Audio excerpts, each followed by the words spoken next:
Well, hey guys, how y'all doing tonight?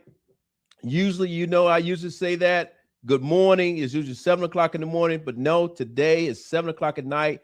We're actually doing a very special episode. Welcome to Voices from the Dirt Road. Today we're actually doing a special episode where we're talking about PFAS in Northwest Georgia. We have some outstanding guests that's going to be part of our panel tonight. We look forward. We're going to have a great discussion, but we look forward to receiving your questions as we work our way through this conversation. What we're basically going to be focusing on is get a better understanding what is PFAS, what's happening here in Northwest Georgia.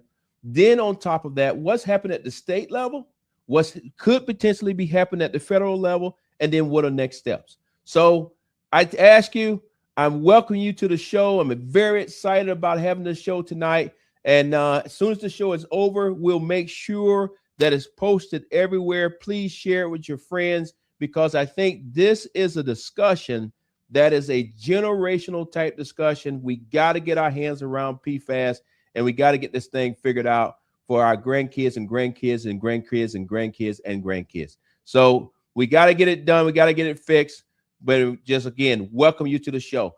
So with that, we're going to jump right in, because we're going to do a whole hour tonight. And I want to make sure that you have plenty of time to hear from my panel. So with that, we're going to move right into a quick video just to kind of bring everybody up to speed on, oh, I made a mistake.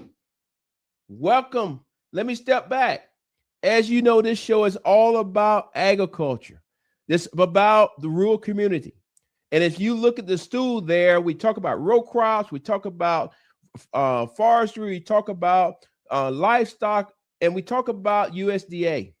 The reality, tonight's show is going to touch all of those things, because if your water is not clean, if your soil is not clean, if everything is contaminated, it completely affects our entire ecosystem. So tonight's episode is going to touch every bit of that stool. So because that is the case, this is 100% in our wheelhouse of Voices from the Dirt Road. And with that being said, now let's go into the video that gives you a primer for what we're actually going to be talking about tonight. Dalton is known as the carpet capital of the world. And at these carpet mills, there's a dyeing process where they put the color on the carpets. Well, when they do that, they also add chemicals. The PFAS was in these chemicals that provide stain resistance. So PFAS got into the water because when that washes off the carpets, it ended up going into the drains, to the local utility, and ultimately ending up in the river water. Is that there were clear lines of accountability for this contamination, and a clear need to really understand why things are the way they are up in Northwest Georgia. The carpet industry has long insisted it's not to blame for PFAS getting into the environment, and argued that chemical companies obscured the risks and assured them that the products they were supplying were safe. But the recently reviewed records also show that executives from the two largest carpet companies, Shaw and Mohawk, were getting warnings about potential harms dating back decades. And into Alabama, we've estimated that there's approximately hundreds of thousands, 200,000+ people who get their drinking water from the surface waters that originate with the Conasauga River. Today, there are lawsuits against both carpet and chemical companies.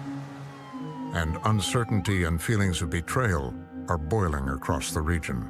We pay for poison in our water. Communities are worried about their drinking water, and local governments say the problem is too vast for them to fix alone. It really is still a crisis that's not fully understood.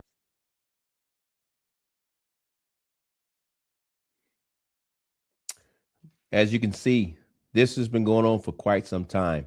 I want to take time out to introduce, bring my two guests to the panel. Can we bring up? We have Nick and Dan. How are y'all guys doing tonight? Hey, General Harris, thank you so much for having me. Hey, Dan. Well, guys, this is awesome. I'm gonna give both of you. We'll go with Dan first, and we'll go with Nick. I want to give you about a minute or so to kind of let everybody know who you are, what you do for a living, and why it's so important to have you having this be part of this discussion tonight. Dan, you have the floor. Hello, my name is Dan Lovegood. I've been in environmental management, goodness, for 40 years, thereabouts.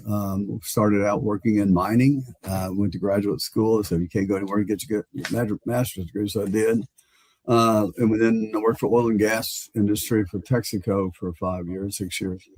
And then I joined the EPA as a consultant to them for a year, and then I went to represent regulated industry. So I've been doing environmental management, environmental permitting for many years.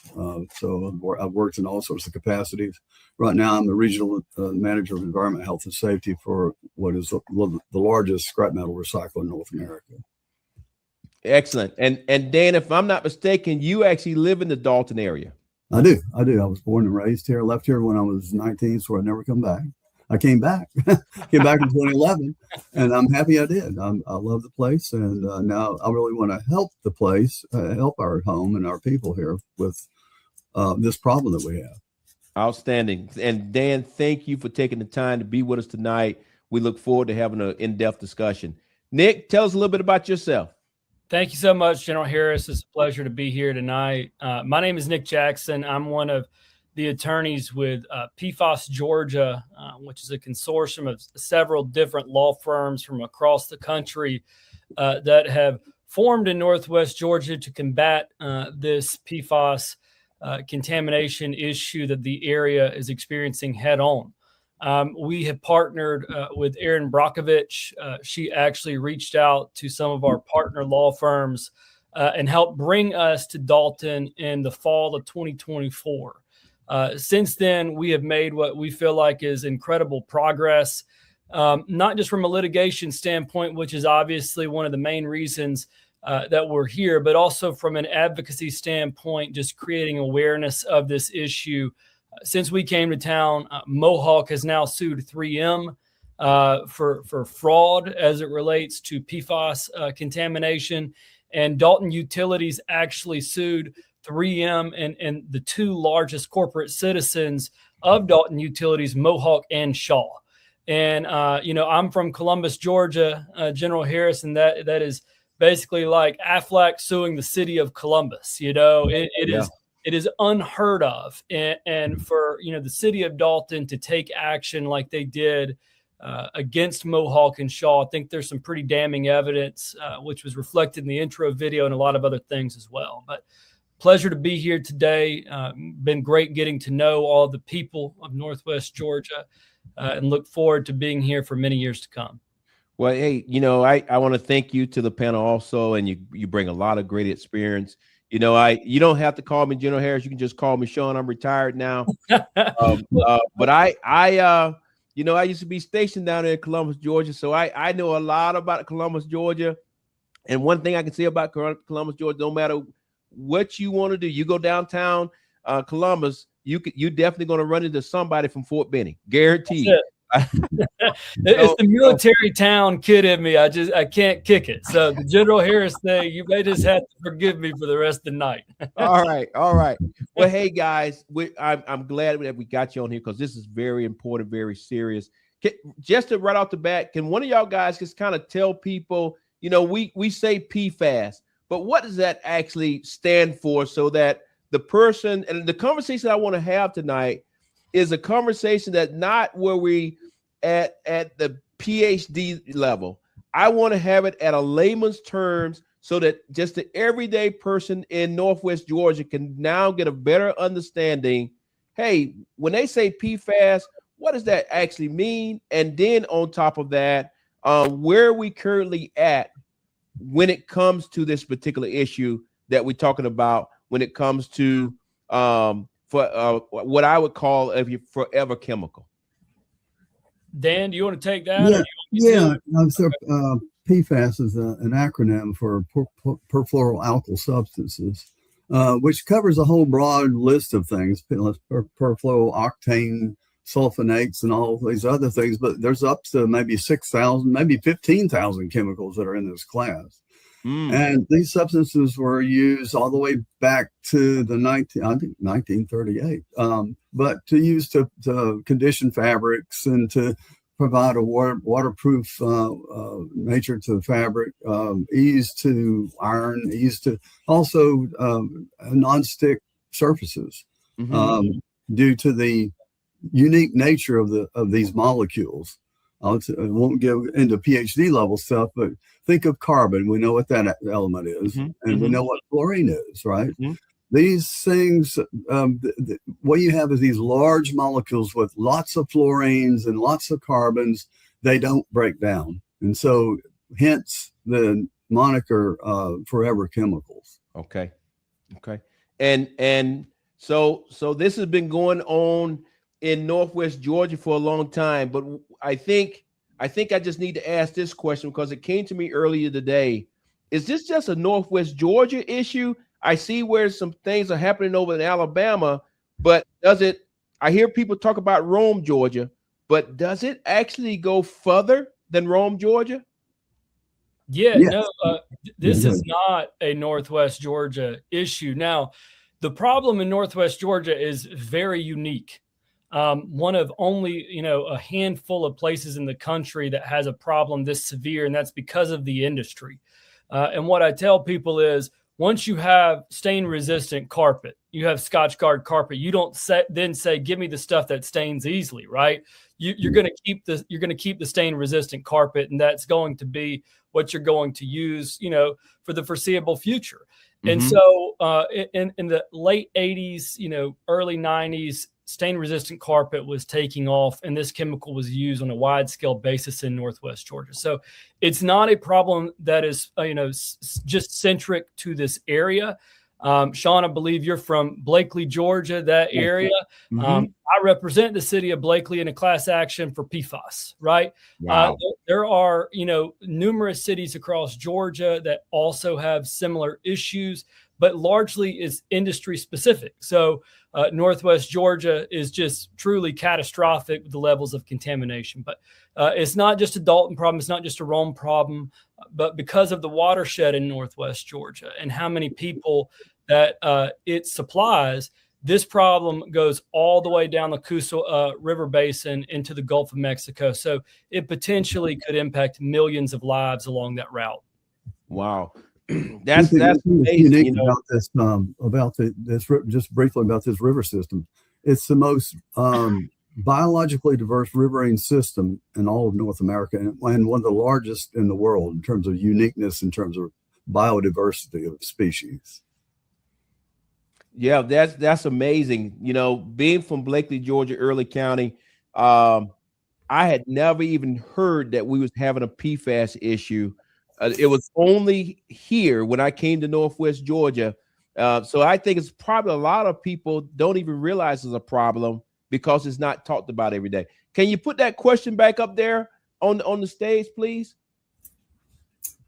Let's see here. We live in Polk County, good west south. Hospital. I guess the question is asking, do we have a problem here in Polk County?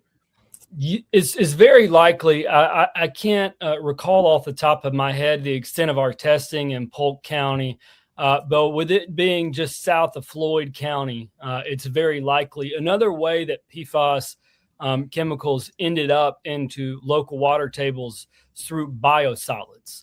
And so although there may not be a local manufacturing facility that could be pointed to as an easy contamination source, biosolids or wastewater sludge that were taken all across the state and used for fertilizer and agriculture purposes. And so as a result, I mean, you're literally taking, PFAS from a single point and spreading it all across the city, all across counties of Northwest Georgia. And that is part of a national issue. And so it's very likely. I don't really know the testing numbers off the top of my head, but considering its geographic location, I would assume so. Yeah, and I'm glad you mentioned the farmers. The frontline of documentary that y'all guys did was awesome across the board. But I did notice in that Frontline documentary, it talked about some farmers that had some chemicals or whatever it was sprayed on their pastures, and now everything is contaminated. Is that something that you're starting to see with many other farmers in the area? That's just up in the Dalton area.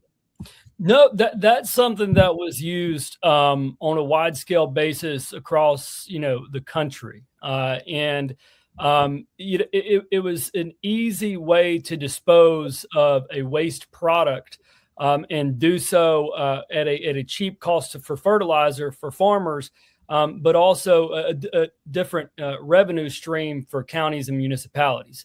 And so that was something that was very common across America. But what we saw eventually as time, carried on and testing continued to develop for PFAS, that the federal government, state government requires you to test a whole slew of chemicals in those biosolids, for iron, different types of metal compounds. PFAS was not one of them. And so people were literally dumping just toxic material onto their land, farmers were, and they had absolutely no idea. And so it was devastating to many farms. We represent farmers in Maine, dairy farmers that spread this material onto their pastures, and the cattle then ate it. And they had to literally euthanize their entire herd because the state of Maine came and shut them down because the levels of PFAS were so high in the milk. And I know you're a cattle rancher as well, General Harris, and my brother-in-law he has a farm outside of Auburn, Alabama, and they don't name their cattle because they end up being food, but dairy farms, my understanding, is a little bit different. They're more like pets, and so it was devastating to that family in more ways than one. But the most obvious being financially. Yes, 100%. That would just destroy a farm. Hey, Dan, with your experience of working with the EPA, can you tell us, is the EPA doing anything about this currently, or what?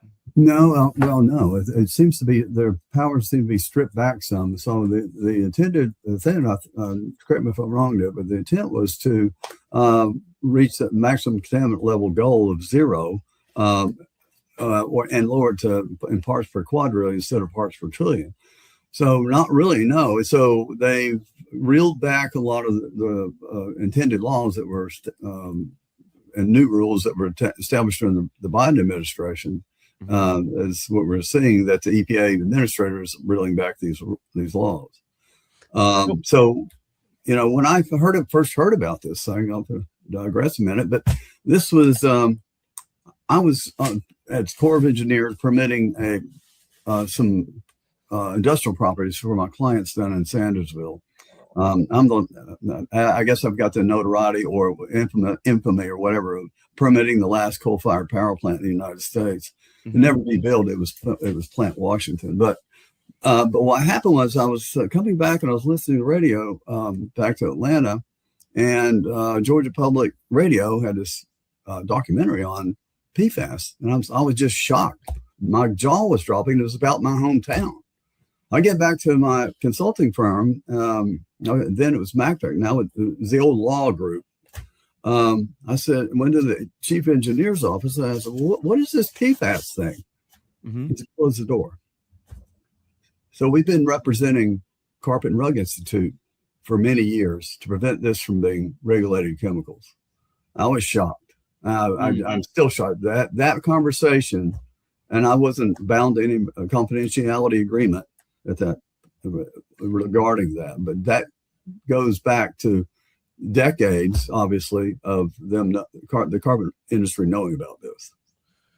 Well, so right now, if I understand what you're saying, the EPA is not really engaged at this point on what's currently happening on the ground in Dalton, Rome, and Northwest Georgia. Is that correct? Nick, what would you say with that? So the EPA is from a drinking water standpoint. And so there is a maximum contaminant limit for drinking water.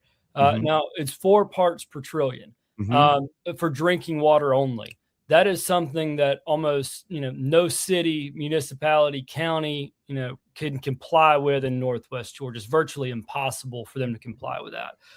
You see a lot of lawsuits that have ensued because of that.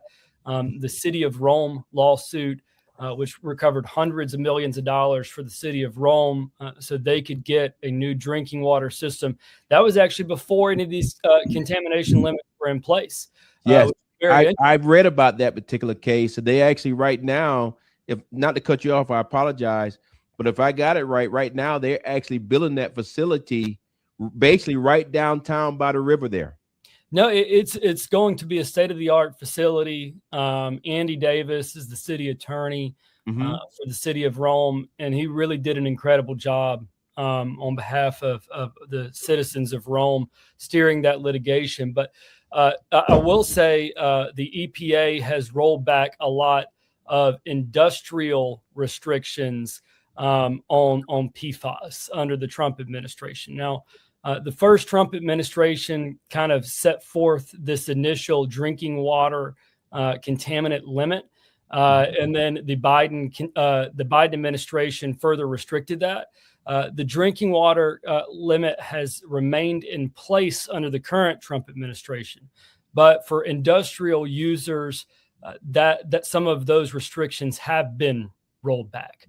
And that is, concerning to us because that is ultimately the ways which PFAS makes its way to our drinking water. So let me ask this, and we're not going to get in political this and that and all those kind of things because this conversation here is just strictly about getting information out to people. Should people have filters on their faucets and all those kind of things? I've seen that in other states. But are we doing any of that stuff here in Northwest Georgia when it comes to the water? We absolutely, we recommend that people do put filters onto their faucets. You can also drink purified water. That is one way in which you can guarantee there's no PFAS because it's put through a reverse osmosis system. Being PFAS Georgia, on our Facebook page, we have actually put up filters before that we recommend for people that are concerned with it. But the important thing about a filter to remember is that they all have a certain lifespan. And so you have to remember to change that filter in order for it to remain, to keep being effective. And I'm assuming these filters are not cheap. The prices vary. But some whole home filters can run several $1,000s and up, depending on the size of the house, size of the family, water usage, etc. Okay. And team, might go ahead, Dan. I see you there. Go ahead. Yeah. So carbon filtration is quite effective on this. So it's reverse osmosis. But the thing about it gets to the whole thing about treating large quantities of water. Typically, aqueous phase carbon for treating water, what they would normally do, they would regenerate it. So, and they would put it through and steam it all the like the volatile contaminants out of it. But these substances, you can't do that. It sticks in there. So that's why these systems at municipalities are going to be quite expensive. Gas filtration system is extremely expensive. That's the first one that when installed. But that's why we're going to need a broad funding mechanism for this thing. It's like when I told Mr. Carpenter, I said, look, your bill is going to upend about 46 years of what's called strict joint and several liability. I'm not plain lawyer, but you know what I'm talking about, Nick. So I worked in Superfund for many years, and worked for lawyers who took cases to the Supreme Court. And but this necessity is going to take some money. Put that question back up ourselves. Yeah, put that question back up, guys. Can y'all see the question there? It says. It's talking about based on the lawsuits, should some money be coming back to the residents to help them pay for these filters? That's a great question and great timing, kind of piggyback off of what Dan was just saying. So there has already been a national class action for drinking water in America. And what that means is every drinking water utility in the United States has been covered by a lawsuit that was brought in the District of South Carolina Federal Court. That lawsuit settled against 3M for $12.5 billion. Okay. $12.5 billion to cover drinking water utilities across the country. Now, remember, I said earlier that Rome settled for a little over $200 million. Mm-hmm. So if a city the size of Rome, Georgia settles for $200 million to build a new drinking water facility, think about when you start throwing in, Houston, Texas, or Los Angeles or Chicago. That $12.5 billion is, no pun intended, a drop in the bucket, right? Yeah. And so it is going to take funding at the federal level, federal, state level, to really be able to bring all of these drinking water utilities up to speed. There are individual cases that can be brought, but generally, drinking water was covered by that class action in the District of South Carolina, and that settled 2 years ago. That's great information. So to kind of go back to Rome seemed to have been leaning forward and got their lawsuit out there, won it or settled, and now everybody else is still kind of out there trying to figure out what they're doing, or is it additional lawsuits that are working their way through? Like, essentially, is anything happening for Dalton, or is anything happening at the state level? Yeah, so Dalton and the state of Georgia, several states have filed PFAS lawsuits. The state of Georgia has not. But Dalton has filed a lawsuit against. Wait. I want to make sure that I caught that right. I'm an old soldier, so my ears are not what they used to be. I think what I heard you say is that Dalton's doing something, Rome's done something, but the state of Georgia has not had a law put in a lawsuit. That is correct. That is correct. And there are about 20, last count that I had, 27 states across the country have filed PFAS lawsuits, state of Georgia not being one of those. Dalton has filed a lawsuit against the chemical manufacturers and the carpet manufacturers to kind of remediate this issue. But Rome was the unique and very different from the rest of the pack in the sense that they filed, I believe, in 2017 or 2018. I can't remember off the top of my head, but almost a decade ago they filed their lawsuit. And just to put things into perspective, Dalton didn't file their lawsuit until late 2024. So Rome was much further ahead of the rest of the pack. And as a result, their drinking water facility is, like you said, being constructed as we speak. Yeah, and I see the question here says we need a free way of testing the water. Hey, Dan, can you kind of add on to that question? But at the same time, Dan, can you kind of tell us, since you actually live in Dalton, what's kind of happening on the ground with the people? Are they concerned? What's the atmosphere up there? Well, there's certainly some activist groups going on making protests and sort of thing. So the concern is certainly beginning to snowball, I would say, and also expand. And this is becoming a hot topic. And in one of the discussion groups is on Facebook called Whitfield Watchmen. It's high on their list of worry, and it should be. It really should be. So because again. Talking about the funding for this thing, the carpet companies can't pay for it alone. We can't pay for it alone. The city can't pay for it alone. So this whole thing of joint and several liability, I mean, it's going to have to take a village of people, of entities to pay for this. Because it seems like right now everybody's pointing at each other, and nothing's actually really happening. I was up in Dalton the other day, and some people mentioned to me that a couple of things will happen at the State House. I don't know if I don't have those numbers in front of me. The state house number. Dan, do you know what I'm talking about? I think it's a something that's trying to work its way through the House that or the state house, state senate. I'm not sure that if it passes, then yes, it's right there on the screen now. If it passes, then I think a company can only be sued up to a particular amount. I'm not sure who wants to take that particular question.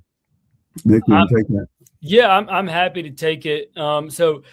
There's actually there's two bills referenced in the question: House Bill 611 and 1212. 611 relates to wastewater treatment facilities and requiring municipalities to begin to document who their main industrial users are. 1212 is a bill that is far, far more concerning in the sense that it is a tax that is placed onto any recoveries for remediation of land from lawsuits, not just on the citizens of Northwest Georgia, but with the way the bill is currently written, on counties, municipalities, etc. So it is literally a tax on the taxpayers in certain situations. And it's really what we believe to be a gross overreach of anything, any type of legislation that would be helpful to solving this issue. HB 211 is another bill that was introduced last year. Our group and the city attorney from Rome, Andy Davis, we both went and testified against HB 211, the House Judiciary Committee. That is on YouTube. I invite everyone to go and look from at that hearing that was held last year. It was really telling to get to hear people's real experiences, what they have encountered in Northwest Georgia, and the story behind the involvement of carpet. But essentially what HB 211 would do is it would immunize the carpet manufacturers from any type of liability from PFAS contamination. And the carpet manufacturers are not innocent bystanders, right? I'm not saying that they are the only piece to this puzzle. The chemical manufacturers were definitely a part of this, but they are a big piece of this puzzle in Northwest Georgia, and they're a component of it. And as a result, is my belief. Now, obviously, I'm biased in this, and that I represent hundreds of people in Northwest Georgia, but I believe they should be held responsible for it. And so we do not believe HB 211. HB 1212, any bill that would constrain the rights of the citizens of Northwest Georgia are good bills that should be supported. Okay. And I read some earlier today where it looked like right across the border in Alabama, seem like they're doing more for the everyday citizen on the ground. Is it a situation where when you cross the state lines, one citizen in Georgia could very well not be getting something where versus if you lived in Alabama, get a completely different way of taking care of you as a everyday human being?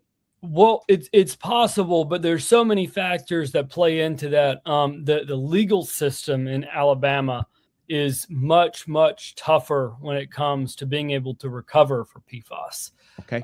And so that is why we have always wanted to have this fight right here in Georgia and have our clients, who are all Georgia citizens, be able to have their claims heard by Georgia courts and Georgia juries.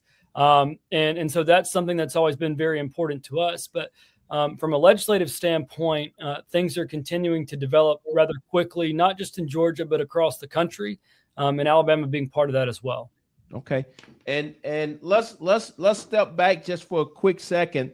We talked about the state, and I'm willing to go back and talk about the state some more.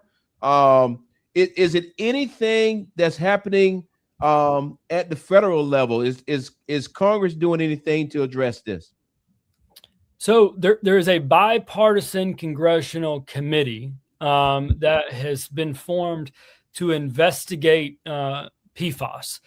But no real substantive action has been taken on the federal level. From an infrastructure standpoint, this is something that counties, municipalities are going to need help with.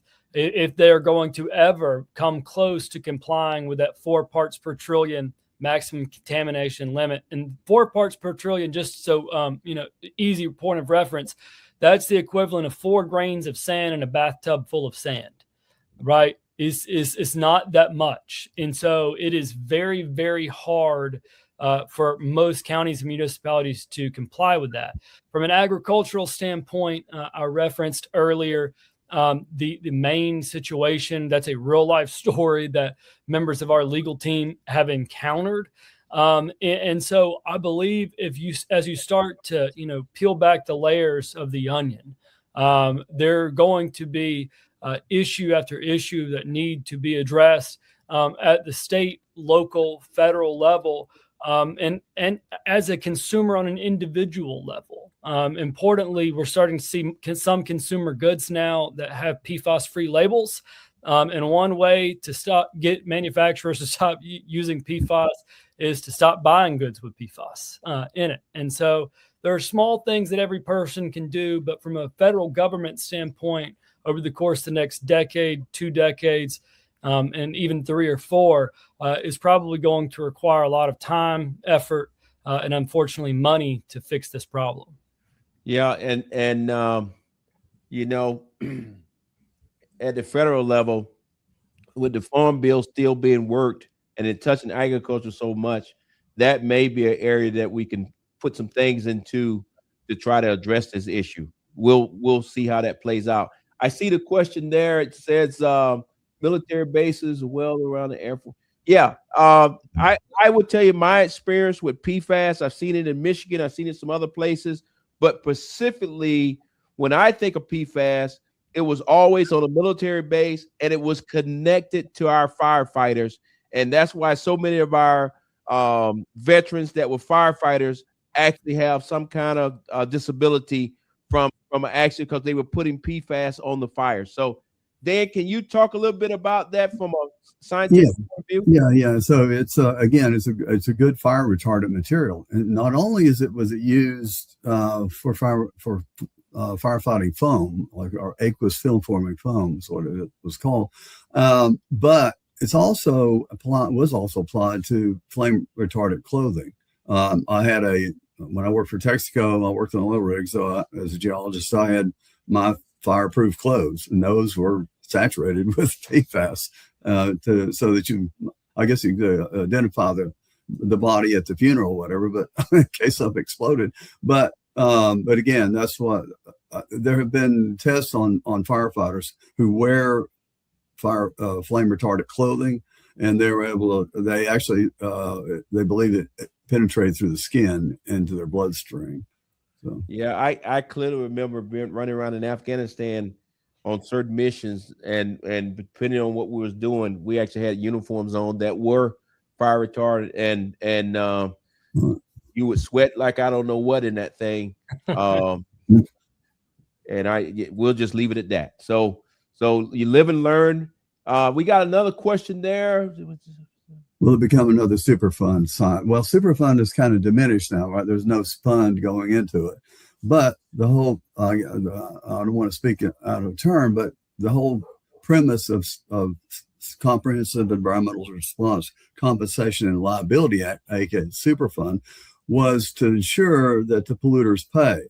Right. So so the way the legal structure works is that they go after one person, one entity, or as many as they can, and they get together and fight it out. And who's going to what allocations this company A is going to pay, and this company B is going to pay. And then once they decide that, they go forward with it. Those company or entities that refuse to pay or be part of the group to fund the investigation and cleanup can get sued, and it would be what's called treble damages, in the sense that you can sue the entity that did not pay their fair share plus 3 times the cost of that. So it's essentially quadruple cost to that. So there's a lot of teeth in that those laws. Now that's I kind of hope it would go that way. Mm-hmm. I don't know what your opinion is of that, Nick, but I worked in Superfund many, many years, and for most companies like General Electric, in fact, large companies. Yeah, I mean, I would say anything is possible. We believe that it is very unlikely that that's the direction that it would head, just because there's so much that's required, so much action on the federal level in order to now, get new Superfund sites. And that's what Dan was basically touching on. Superfunds basically do not exist in the modern world like they used to. Okay. And so it's very unlikely that Northwest Georgia, any component of Northwest Georgia, will end up becoming a Superfund site. But I've been wrong before, so it's possible. Yeah, and I read somewhere earlier today, and I could be wrong, is that from Dalton to Rome, Georgia, not only is the PFAS, but illness of some different types of cancer runs rapid. Can either one of y'all guys talk on that, or is that just a nasty rumor out there? No, Nick, Dan, do you want to, touch on that, since you've lived in Dalton your whole life? I think. Well, I actually didn't live in Dalton my whole life. I came back in 2011. I left, so I never come back when I was 19. So I'm 69 now. So you do the math. So Dan, you look good though. You look good. So, no, I'm anecdotally, I mean, there are people talk of these testicular cancer, thyroid effects, kidney effects. I mean, Nick, you'd be able to speak to that more than I could. Yeah. So, I mean, we have had town hall after town hall, with Erin Brockovich on stage, and this is what, of course, made her a household name. And me being kind of ignorant of exactly the power of, people coming together in a situation like this. Our first town hall, I stood next to her, shoulder to shoulder, and stood with her after to field questions. And we sat there for 3 hours in Chatsworth, Georgia, on a Friday night, where people came up time and time again. My 24-year-old son has testicular cancer. My daughter had a complete hysterectomy because she had uterine cancer at 23 years old. And oh, by the way, I had uterine cancer at 36 years old. Neither one of those two women had genetic markers. We have heard story after story about cancers, endocrine issues, fertility issues, neurological issues. This is truly, truly going to be a health crisis that our entire country has to face, because PFAS is so prevalent, obviously in Northwest Georgia, but also in so many consumer goods, like the fire retardant clothing. But it's also in McDonald's wrappers. I mean, it is in a lot of different places in consumer goods, and so it's made its way into the bloodstreams of a lot of Americans. Yeah, and thank you for that, because I hate to say it, it's everywhere. We got another question there, guys. Can y'all see that question? I'm a little bit away from the screen there. Yeah. It says, are the other dye stuff that the carpet manufacturers use and go into our water systems, are these safe or unsafe? So it depends. That's a lawyer answer to a tough question, but it's the truth. There are a lot of different dyes that have now been deemed safe to be put in to public water treatment facilities, and there are others that manufacturers still recommend for them to be captured by the manufacturers and disposed of in other means. PFAS was originally one of those. PFAS was originally made in Decatur, Alabama at a 3M manufacturing facility, and it made its way to Northwest Georgia, where it was widely used. 3M, several decades ago, recommended to the carpet manufacturers that they capture and kill PFAS on the warehouse floor. They obviously did not do that. So just because something should be done doesn't mean that it is being done. Right. But Dan, do you have anything that you'd like to add to that point? Well, no. So some of those dyes, like acrolein dyes, or when those are are toxic. So they.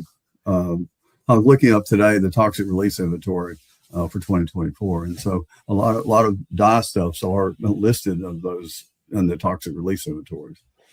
So so currently, the guys that are working in the carpet mills of carpet and flooring mills now, because they do other things more than carpet, are they? Do you think they still at some level of risk, and they working inside those plants, or things got a lot safer?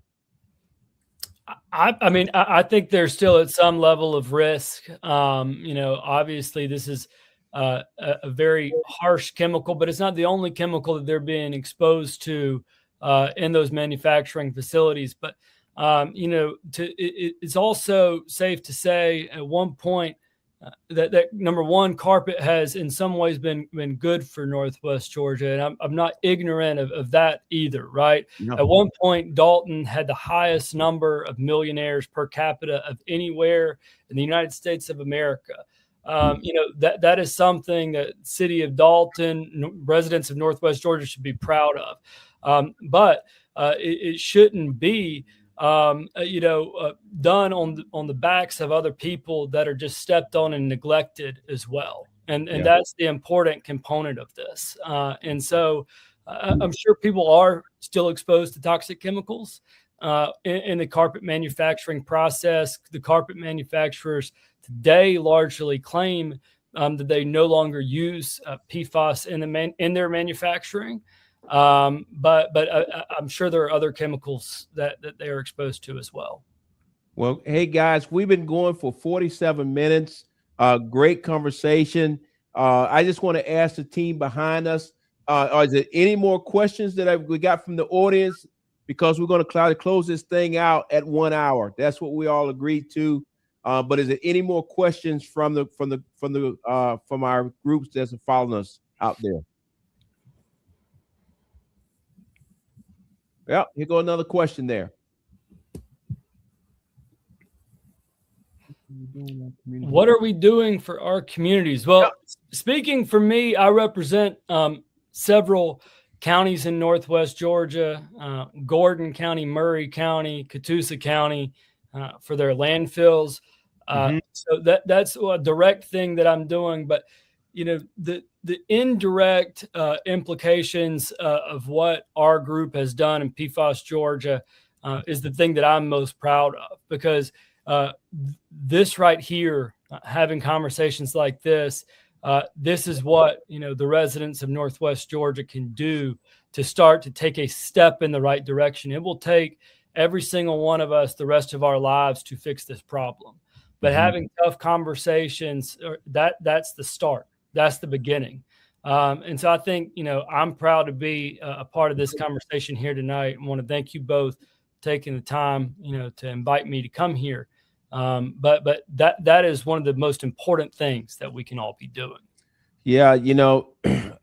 Like I started to show off, I'm not sure, because y'all guys here before we brought you on the stage, I talked about this was going to be a generational issue. And I even said the word grandkids. And I didn't say that by mistake, but I just kind of wanted to set the table for our audience tonight, is that we got to start getting our hands around this particular issue. And then when we get our hands around it, it's going to take several generations to clean this thing up and get it back right. I see we got another question there from Gary. Somewhere people can get it tested. How can you get things tested for free? So they're starting to become blood tests that are widely available at national labs like Quest, LabCorp.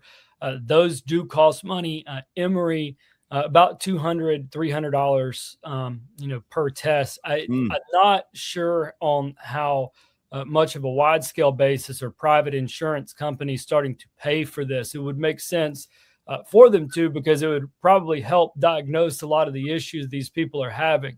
But Emory University did do a selective number of testing in Northwest Georgia, and some of those results were revealed in the Frontline documentary and have been revealed otherwise. But I would look into Emory University to see if they're going to, if they are still conducting testing, or to see if they plan on doing additional testing in the future. Yeah, I want our audience to know that I think we posted the Frontline documentary. If we didn't, we will post it as a standalone. I think everybody should probably go and look at that documentary. It's awesome. It gives you a very good baseline. As we now are pretty much 10 minutes out from the show ending, I want to spend this time talking about, what do you think? And I'm speaking to both of you guys. I don't care who goes first. What do you think our next step should be as we try to get our hands around this incredible issue that we're talking about tonight of PFAS?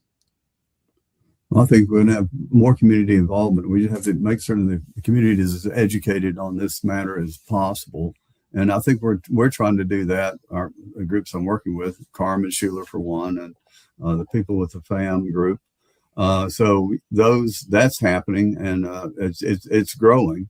We've got to get attention, I think, for more of the media, which is happening, I think, too.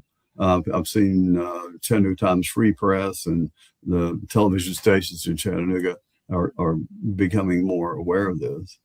Yeah, and Dan, I one of the takeaways that I have, and I'll go right to you in a second, Nick, but one of the takeaways that clicked in my mind is coming on to this conversation tonight. I thought in my own mind this was a Dalton Rome issue. No, this is truly a Northwest Georgia issue. This is a United States issue, but when you're talking about communities starting to have conversations, I think every county in what we consider Northwest Georgia, whatever that is, probably need to start talking with people like you, Dan, and Nick, to say, okay, let's talk about Polk County. Let's talk about wherever, to get a baseline of what's currently going on. Is this an issue in our area or not? Because like our guest sent the question in, it was a very good question. I live right here in Polk County. I have no clue. None of those things came up when we actually bought our farm here. It was nothing in the closing where we even remotely said the word PFAS. So maybe some next steps need to be happening all across Northwest Georgia. Nick, you have the floor.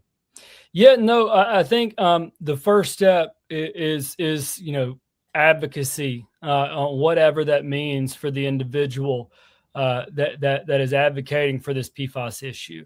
It can mean going to a protest, which was assembled by citizens in Dalton against HB 211.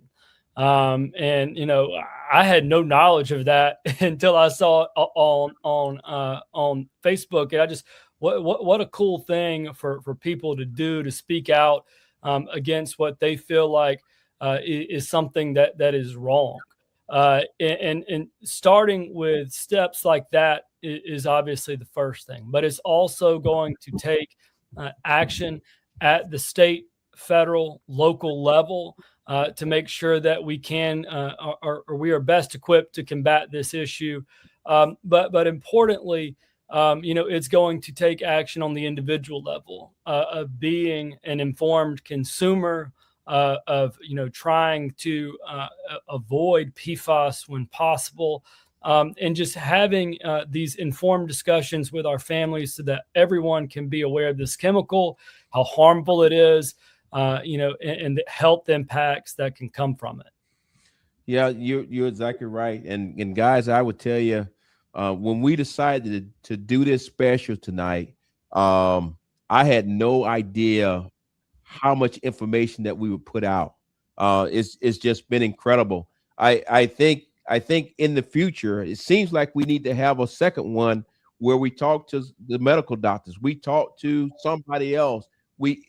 I'm gonna be honest with you, because we're not trying to put any blame on anybody.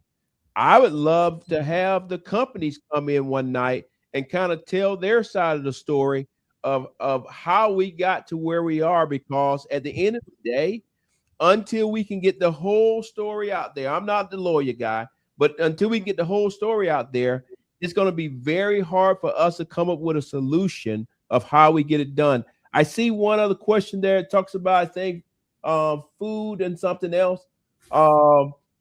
Foods grown in contaminated soil, are they safe? It depends. That's another lawyer answer, but in general, PFAS follows the protein chain. So, for example, most chemicals follow the carbohydrate chain.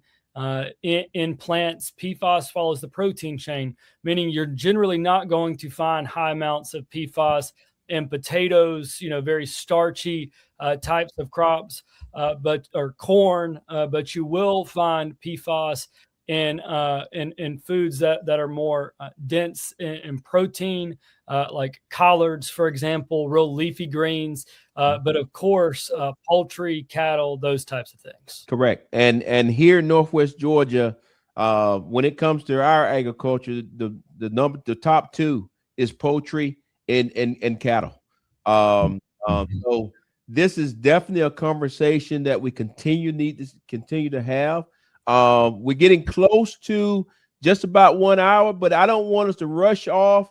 Let both of you, is it any last things that you want to say to the audience before we actually get off? Dan, I'll let you go first. I do. Yeah. So one of the things that I wanted to talk about is just briefly is remediation technologies. So I follow that fairly closely. I'm in some PFAS groups, but some of the engineering companies out there are developing some very unique things, very common sense things of using nano-sized particled carbon emulsions. For example, if the groundwater is flowing that's contaminated in a certain direction, of injecting this nanocarbon so it passes through basically a carbon filtration system within the earth. That's very exciting. Wow. Excellent. Nick, before I let you do your last piece, my neighbor just, everybody got my phone. Everybody got my phone number. My neighbor just sent me a thing and said, ask about Cartersville because Shaw has a plant right there. Do you think it reaches all the way into Cartersville? And I imagine the answer to that is yes, because we don't know when we say Northwest Georgia doesn't follow political lines or whatever. So is you see anything of that way? No, absolutely. And once again, I don't have testing directly from Cartersville. We have not expanded that far south in our outreach just yet. But I will say, anywhere there is a carpet manufacturing facility that used PFAS, and I'm not sure if that specific Shaw location did, it's very likely that the area around that manufacturing facility would be pretty highly contaminated. Now, remove the Shaw facility alone, there's probably some base level of contamination in Cartersville because of other industry there and other factors. But regardless, Shaw, no Shaw, it is likely that there's probably some base level of contamination in Cartersville. Excellent. Now, Nick, that basin said that the Etowah River is part of the Big Coosa Basin. We have the Conasauga that combines with the Coosawhatee, from the Usanala combines with the Etowah in Cartersville, and it combines over in Rome. So it's part of it. So if it's there, it's in the basin. Yeah, and it sounds like as we go further into this conversation, this issue here is bigger than any of us really can imagine. It's going to really take everybody working together from the local, state, and federal to try to get our hands around it, because to fix it, it's going to be an incredible amount of money to actually just fix the issue. Nick, I want to let you close us out before I close the show. Yeah, well, thank you both once again for having me. It's been a pleasure. Great to have discussions like this. But my law firm is on Benjamin Way in Dalton, PFAS, Georgia. We have several representatives, community outreach representatives that are out in the communities of Northwest Georgia every single day, trying to make connections with people to create awareness for this issue. But the most important thing that we can all do is just have conversations like this. So thank you so much, General Harris. I appreciate your time tonight. And thank you again, Dan. All right, guys. Thanks, Dan. Thanks, Nick. Let me go on and close the show off. Bring them down, and we'll go back to our normal show. So, guys, as you can see here tonight, great conversation.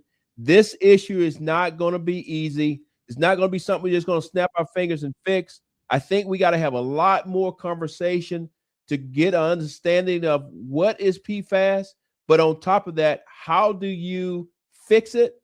Who is held responsible? And then how are we going to pay for all these things to actually get it fixed? I'm happy to see that Rome got out front and got some things done, but that still means many, many other communities got to get some things done. So, hey, somebody said to me, thank you, Sean. Hey, thank you too. Thank you. This is what this show is all about. It's all about rural America. It's all about being laser focused on what is happening in small town America. We want to make sure that small town America got a voice, and we're going to take this. We're just not going to do this show. We're going to we're going to put our hands to the plow. We're going to work on this thing because, hey, this is about our kids and our grandkids. And like Nick and Dan has already told us, this is not going to be easy. It's going to take a lot of work, and we got to get it done. So with that, hey guys, boy, I still got a lot of coffee left in this cup. Let me, it's going to be nasty. It's cold. All right. The cup is empty. See you on Friday. Have a good one.